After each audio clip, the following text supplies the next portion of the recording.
Ma femme, finissons en d'ici lundi pour que tu sois libre d'être avec ton amant sans regret.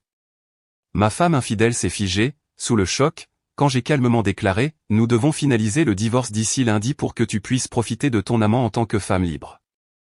Elle a hurlé, de quoi tu parles? Sans un mot, j'ai jeté un dossier rempli de preuves de sa trahison sur la table de la cuisine et j'ai dit froidement, tu as intérêt à accepter, ou je te détruirai. Elle a tressailli. Pour la première fois depuis des mois, elle n'avait rien d'arrogant à dire. Pas de roulement d'yeux sarcastique, pas de fausses larmes, juste le silence pendant que ses yeux parcouraient les pages, les captures d'écran, les reçus, les relevés GPS.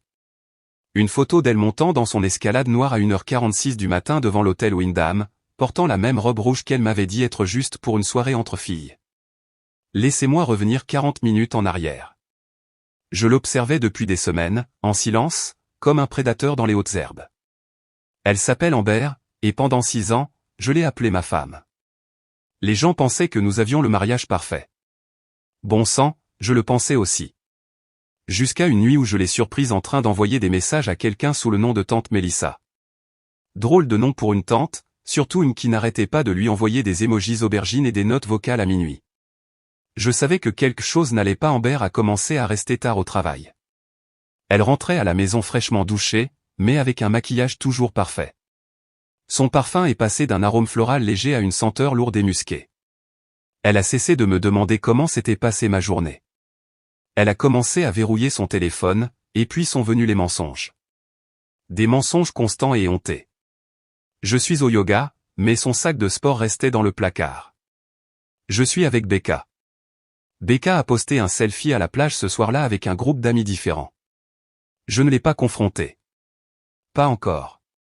J'ai joué le jeu. Le mari loyal, l'idiot. Je l'ai laissé se sentir à l'aise, mais à l'intérieur, je bouillais. J'ai commencé à rassembler des preuves. Un de mes amis, Dylan, travaille dans la cybersécurité. Il m'a aidé à suivre sa localisation grâce à nos appareils partagés. Son iPad a tout trahi. Les séjours à l'hôtel, les itinéraires vers la maison de son amant, des extraits audio, des choses qu'elle a dites à l'arrière d'un Uber qui m'ont donné envie de défoncer mon volant d'un coup de poing. Le pire, c'est que j'ai reconnu le type. Il s'appelle Chase Walker. Mon ancien collègue. Celui que j'ai aidé à trouver un travail. Celui qui est venu à notre barbecue dans le jardin l'été dernier et qui a serré ma femme dans ses bras un peu trop longtemps. Celui qui m'a envoyé un texto disant « Merci, mon pote », alors qu'il était probablement en train de remonter la fermeture éclair de son pantalon dans mon dos. Il n'essayait même plus d'être prudent. Un soir, je l'ai suivi jusqu'à un bar sur le toit en centre-ville. Elle l'a embrassé avant même qu'ils entrent, un de ces baisers où elle lui agrippait le cou en se pressant contre lui. J'ai pris des photos. Je l'ai filmé. Puis je suis rentré à la maison, j'ai créé un dossier et je l'ai intitulé « Fin de partie ». Ce soir était le moment que j'avais choisi pour tout déballer. Elle venait de rentrer de son club de lecture. Les cheveux en désordre, de cette manière qui suggérait qu'on venait de les lui tirer. Les lèvres un peu bavées, les talons serrés dans une main. Elle est entrée et a jeté son sac à main comme une reine revenant de la bataille. J'attendais dans la cuisine. Calme. Salut chérie, a-t-elle dit, sans même me jeter un regard. C'était son insulte finale. Je me suis levé, j'ai poussé le dossier de divorce sur le comptoir en marbre et j'ai prononcé ces quelques mots qui l'ont frappé plus durement qu'une gifle. Nous devons finaliser le divorce d'ici lundi pour que tu puisses profiter de ton amant en tant que femme libre. Son visage s'est vidé de ses couleurs. Sa bouche s'est ouverte comme si elle avait une répartie, mais rien n'est sorti. Juste le bruit des papiers qu'on feuillette alors qu'elle voyait photo après photo de ses mensonges. Sa trahison. Son corps enroulé autour de Chase dans un hall d'hôtel. Ses ricanements sur le fait qu'il était tellement plus un homme que ce bon vieux Ryan ennuyeux. Moi? Je suis Ryan, et j'en ai fini d'être ennuyeux. Où as-tu eu ça? A-t-elle murmuré. J'ai souri. Je sais tout, Amber. Puis elle est passée en mode défensif. Ce n'est pas ce que tu crois. Arrête tes conneries, ai-je dit à voix basse. Tu m'as trompé. Tu as menti. Tu m'as humilié. Et voici la partie qui me brûle encore. Elle a ricané. Elle a ricané, m'a regardé droit dans les yeux et a dit, tu veux vraiment jeter notre mariage à la poubelle pour quelques erreurs? Grandis un peu, Ryan. C'est là que j'ai su. Elle n'était pas désolée. Elle ne le serait jamais. Ce n'était pas un faux pas d'une nuit. C'était calculé, répété, cruel, et elle s'en fichait. Pas de moi, pas de ses vœux, pas des années que nous avions construites ensemble. Tout ce qui l'importait, c'était son excitation, son adrénaline, son nouvel alpha. C'est comme ça qu'elle l'a appelé une fois dans une note vocale. C'est un putain d'alpha. Amber, tu mérites mieux que ton mari collant. Elle avait raison. Elle mérite Chase. Elle mérite le monde factice qu'il a construit autour d'elle. Parce que je suis sur le point de tout réduire en cendres. Amber se tenait là, serrant le dossier, tremblante. Mais pas de culpabilité, de panique. Ce regard calculateur dans ses yeux me disait qu'elle cherchait déjà à renverser la situation. Elle ne pleurait pas. Elle ne s'excusait pas. Elle cherchait une issue. Je peux expliquer, dit-elle, la voix tremblante comme si elle pensait que je pouvais encore la croire. Ce n'est pas ce que tu penses, Ryan. C'est juste que, je me sentais si seul. Tu as été distant, tu travaillais tard. J'avais besoin de quelqu'un à qui parler. J'ai éclaté d'un rire fort et amer. Alors, tu as trouvé du réconfort entre les draps de Chase Walker. Sa bouche a tressailli. Elle n'avait pas l'habitude de me voir comme ça. J'avais toujours été le type bien, le mari rassurant, celui qui restait silencieux quand elle me coupait la parole devant nos amis. Celui qui lui achetait des fleurs après ses crises de colère. Mais maintenant, j'étais froid, concentré. Elle a laissé tomber le dossier sur la table et a croisé les bras, ce sourire suffisant revenant sur ses lèvres. Écoute, si tu comptes te comporter comme un psychopathe pour quelques soirées de flirt. J'ai frappé la main sur le comptoir.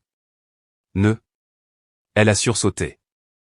Ne m'insulte pas avec ces conneries, ai-je dit. Tu crois que je n'ai pas remarqué le parfum, les nuits tardives, la façon dont tu as cessé de me toucher? Tu crois que je ne t'ai pas vu enlever ton alliance avant de sortir? Elle a cligné des yeux, essayant de reprendre le contrôle. Ryan, écoute. Chase n'est pas celui que tu crois. Ce n'est même pas sérieux. C'est juste quelque chose qui est arrivé. Nous étions tous les deux perdus. Tu n'étais pas perdu, ai-je dit. Tu as été retrouvé dans une chambre d'hôtel, encore et encore. Elle m'a fixé, puis s'est détournée en marmonnant, quelle connerie. Non, ai-je dit, ce qui est une connerie, c'est que je planifiais notre voyage d'anniversaire pendant que tu étais dans son lit. C'est que je pensais à fonder une famille pendant que tu murmurais à quel point il était plus excitant. Ses épaules se sont raidies. J'ai contourné le comptoir, me tenant à quelques centimètres d'elle. J'ai écouté tes enregistrements Uber, Amber. Je t'ai entendu lui dire que tu souhaitais que je disparaisse. Elle n'a même pas nié. Au lieu de ça, elle s'est tournée vers moi et a craché, tu n'as jamais été assez homme pour moi. Boum. Voilà. Le masque était tombé.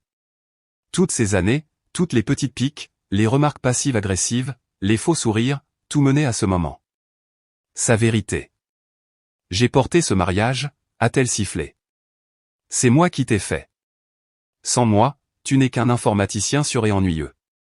Tu avais besoin de moi pour être quelqu'un. Je l'ai regardé fixement. Puis je me suis penché et j'ai dit doucement, d'ici lundi, tu seras débarrassé de l'informaticien ennuyeux, et tu redeviendras qui tu es vraiment, une menteuse, une manipulatrice, et maintenant une femme qui n'a plus rien derrière quoi se cacher. Elle m'a giflé.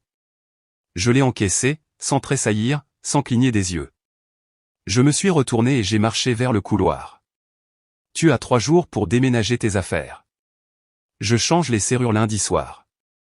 Tu ne peux pas me mettre à la porte de cette maison. Oh, je ne peux pas? L'acte de propriété est à mon nom. Tout comme la voiture que tu as empruntée pour rendre visite à Chase. Elle a jeté un vase contre le mur. Il s'est brisé. Des morceaux ont volé sur le sol comme les derniers éclats de notre mariage. Tu le regretteras. A-t-elle hurlé. Je me suis arrêté sur le seuil. Non. Je regrette de t'avoir fait confiance. Je regrette de t'avoir aimé. Je l'ai laissée là, debout, pieds nus sur du verre brisé, pleurant non pas pour ce qu'elle avait perdu, mais pour ce qu'elle ne pouvait plus contrôler. À l'étage, je me suis assis sur le bord de notre lit, mon lit maintenant, et j'ai laissé le poids de tout s'effondrer sur moi. La trahison, le gaslighting, la prise de conscience que la femme que j'avais épousée avait disparu bien avant l'arrivée de Chase. Je me sentais vide, pas en colère, même pas triste, juste vide. Parce que ce n'était pas seulement une question d'infidélité. C'était le manque de respect. La façon dont elle me regardait, comme si j'étais un plan B, un filet de sécurité, quelque chose de jetable. Et le pire, c'est que je l'avais laissé faire. Pendant des années, j'ai ignoré les signaux d'alarme. J'ai ravalé ma fierté chaque fois qu'elle flirtait devant moi. Je lui ai pardonné quand elle a disparu le jour de notre anniversaire avec une excuse peu convaincante. Je me disais qu'elle traversait juste une mauvaise passe. C'est vrai, elle traversait ma vie comme un feu de forêt. Et maintenant, elle se tenait au milieu des cendres. Je n'ai pas dormi cette nuit-là.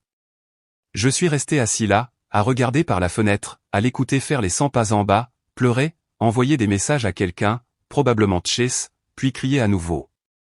Le chaos était enfin à l'extérieur, là où il devait être. Le lendemain matin, je me suis réveillé dans le silence.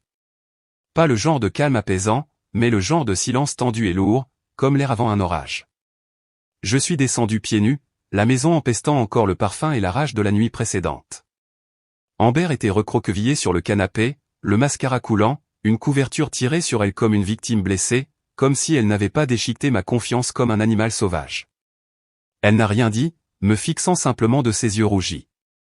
Je suis passé devant elle, j'ai pris mes clés et j'ai dit, je serai de retour dans 1 heure.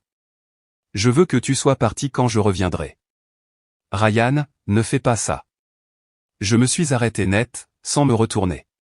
Tu crois que je vais me laisser faire et te laisser ruiner ma vie? A-t-elle poursuivi. Tu crois que tu es le seul à pouvoir jouer salement? C'était sa menace.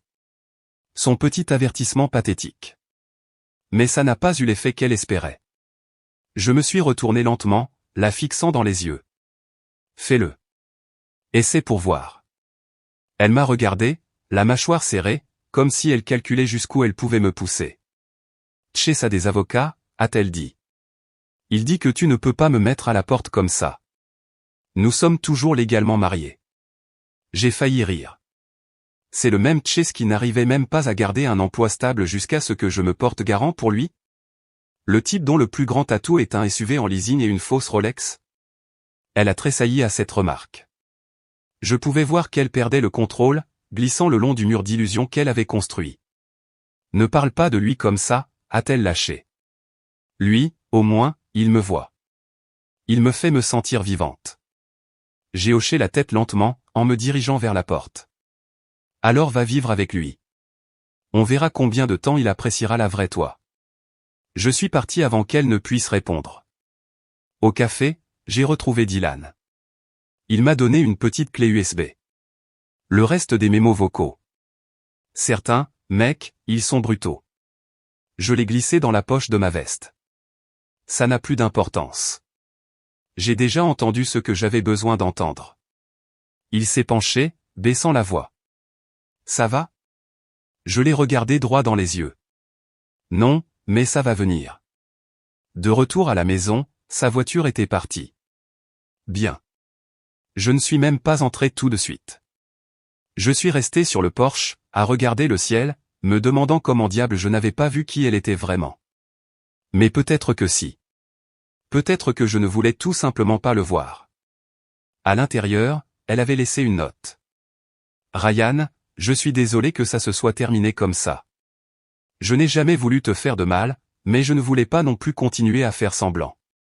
S'il te plaît, souviens-toi des bons moments. Amber. Les bons moments. Comme quand elle a pleuré le soir de notre mariage parce qu'elle avait oublié d'envoyer un texto à son ami. Ou quand elle m'a fait annuler Noël avec ma famille parce que, nous avions besoin de temps seul, pour ensuite disparaître pendant 2 jours d'affilée. Ouais, inoubliable. J'ai froissé la note et je l'ai jetée. Plus tard dans la soirée, mon téléphone a sonné. Numéro inconnu. J'ai décroché. Salut mec, c'est Chase. Mon poing s'est serré instantanément. Qu'est-ce que tu veux? Je veux juste parler. Écoute, je ne voulais pas que ça aille aussi loin. Je ne savais même pas qu'elle était encore avec toi comme ça. Elle m'a dit que vous étiez séparés. N'importe quoi, ai-je lâché. Je te jure que je n'aurais pas. Écoute, je ne suis pas ce genre de type. D'accord? Elle m'a dit que tu étais contrôlant, que c'était fini entre vous, qu'elle était malheureuse. Alors tu l'as emmenée à l'hôtel pour lui remonter le moral? Silence. C'est bien ce que je pensais, ai-je dit. Je vais te dire un truc, Chase. Tu peux la garder. Sache juste que la femme que tu as sauvée, c'est la même qui m'a dit que tu n'étais qu'un rebond. Un frisson, une distraction, jusqu'à ce qu'elle trouve ce qu'elle voulait vraiment. Attends, quoi? Elle a dit que tu étais un fantasme. Elle a dit qu'elle avait besoin du danger, pas de l'homme. Il est resté silencieux. Puis, doucement, elle a dit qu'elle m'aimait.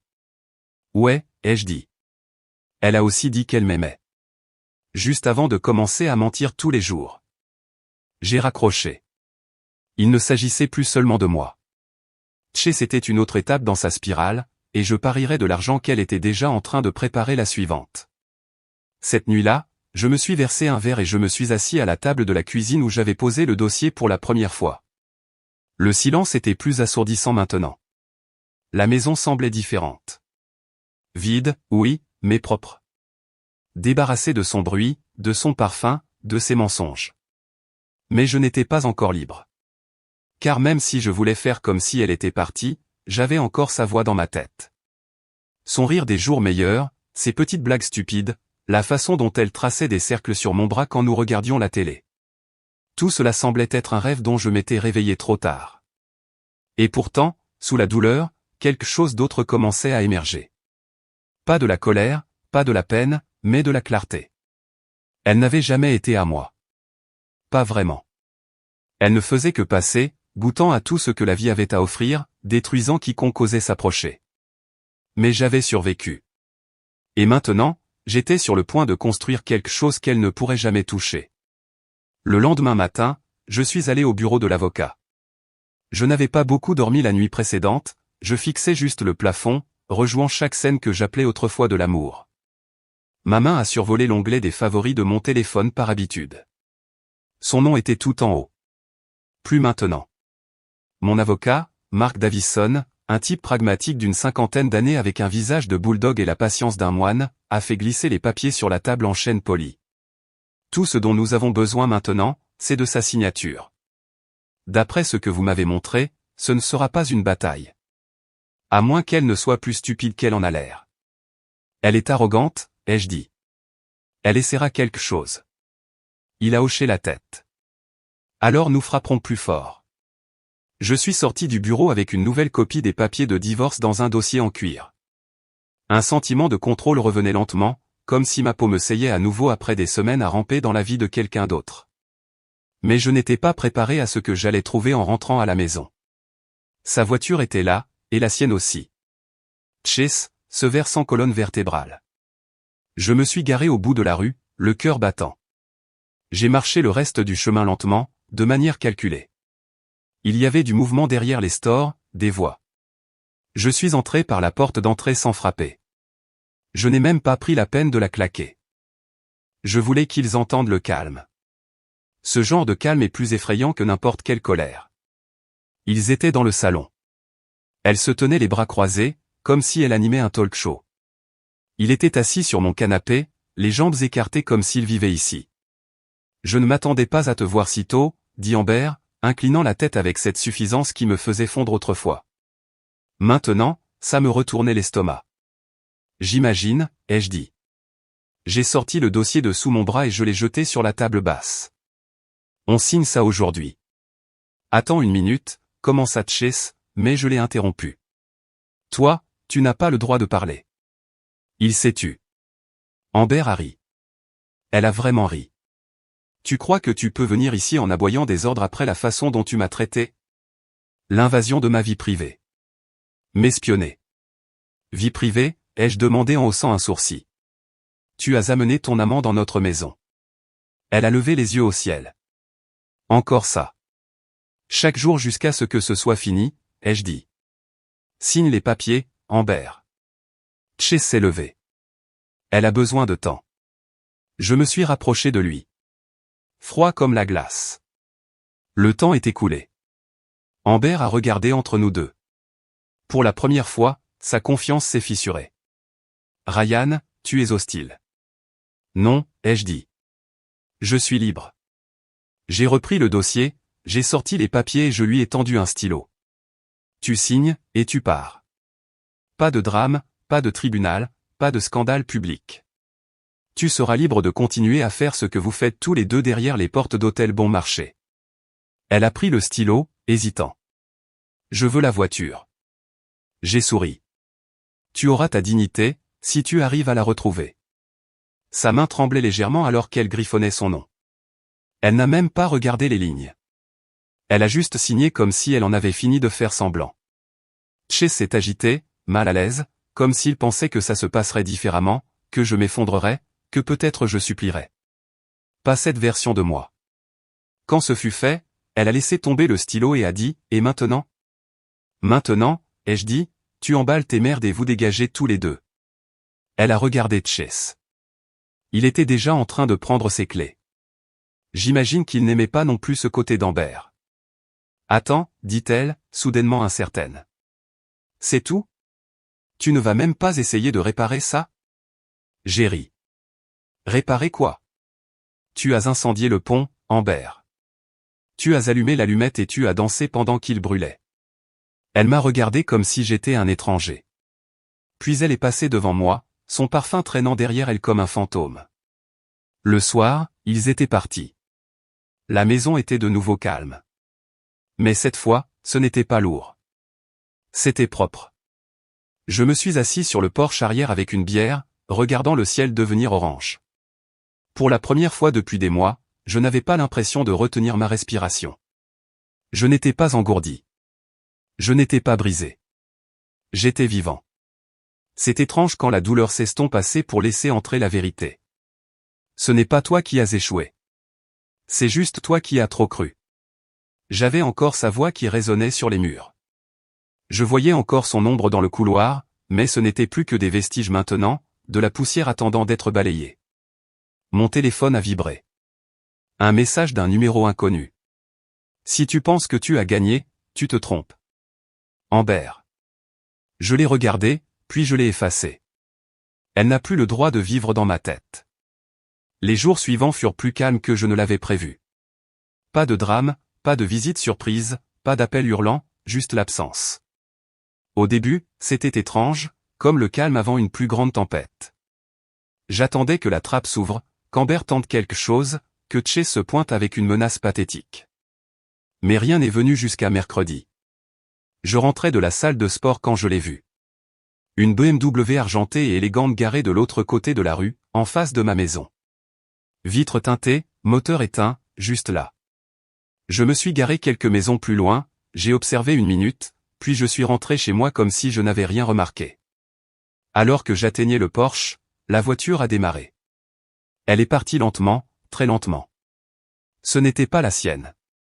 Je connaissais sa voiture comme ma poche. Celle-là était neuve ou empruntée. J'ai appelé Dylan. Tu penses qu'elle me surveille maintenant, ai-je demandé. Il y a eu une pause. Ça ne me surprendrait pas. Son genre ne lâche pas facilement. Ils veulent contrôler le récit, même quand ils sont les méchants. Bien, ai-je dit. Qu'elle regarde. Qu'elle voit à quoi ressemble la reconstruction. J'ai commencé à changer des choses dans la maison. Pas par vengeance, pour moi. J'ai repeint la chambre, arraché les vieux rideaux sur lesquels elle avait insisté. J'ai même décroché les photos de mariage et les ai jetées dans une boîte étiquetée, preuve d'aveuglement. Mais c'est le samedi que les choses ont finalement explosé. J'avais un rendez-vous, un vrai. Elle s'appelait Haley, une amie d'amis. Douce, intelligente, directe. Elle savait que je sortais d'une rupture nucléaire et a quand même accepté de me rencontrer pour un café. Nous nous sommes assis près de la fenêtre, parlant de tout sauf d'Amber. C'était normal, facile, jusqu'à ce que mon téléphone vibre au milieu du deuxième cappuccino. Numéro inconnu. Tu crois vraiment que je vais te laisser t'afficher avec une autre alors que je suis encore en train de ramasser les morceaux?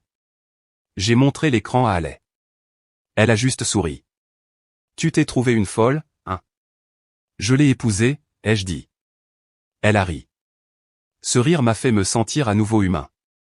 Mais le temps que je rentre à la maison, la folie avait atteint son paroxysme. La porte d'entrée était grande ouverte.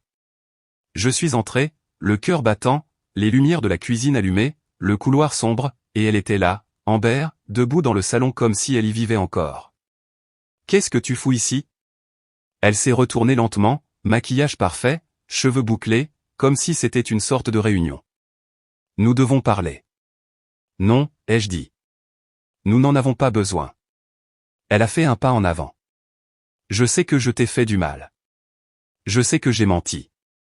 Mais ça ne veut pas dire que nous ne pouvons pas. Nous ne pouvons pas, ai-je coupé, parce qu'il n'y a pas de nous.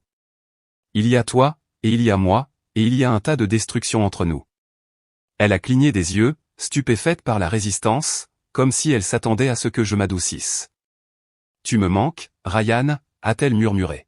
« J'ai fait une erreur. »« Une seule » ai-je demandé. « Quelle nuit? Quel hôtel? Quel mensonge ?» Elle a détourné le regard un instant. Le masque est tombé. J'ai vu quelque chose qui ressemblait à du regret. Peut-être pas pour ce qu'elle avait fait, mais pour avoir perdu le pouvoir qu'elle avait autrefois sur moi. Puis, aussi vite que c'était venu, le venin est revenu. « Tu crois que cette fille va te guérir » a-t-elle lâché. C'est un rebond, un bouche-trou. Elle ne connaît pas le vrai toi. Elle ne sait pas ce que je sais. Je lui ai ri au nez. Tu ne me connais pas. Tu n'as jamais connu que ce que je te laissais utiliser. Sa lèvre s'est retroussée. J'ai construit cette vie avec toi. Tu en as volé des morceaux, ai-je corrigé. Et maintenant, tu es sur ma propriété. Sors. Je ne pars pas tant qu'on n'a pas fini ça. On a fini ça. Tu as signé. Elle a jeté son sac à main contre le mur. Tu n'es pas meilleur que moi, Ryan. Tu es juste meilleur pour le cacher. Peut-être, ai-je dit, mais au moins, je ne suis pas celui qui a trahi tout ce qu'il avait juré de protéger. Elle est sortie en trombe. Pas d'excuses, pas de larmes, juste le bruit de ses talons poignardant le sol en sortant. J'ai verrouillé la porte derrière elle, double tour, puis je me suis assis et j'ai expiré comme je ne l'avais pas fait depuis des années. Je ne me sentais pas victorieux. Je ne me sentais pas fort.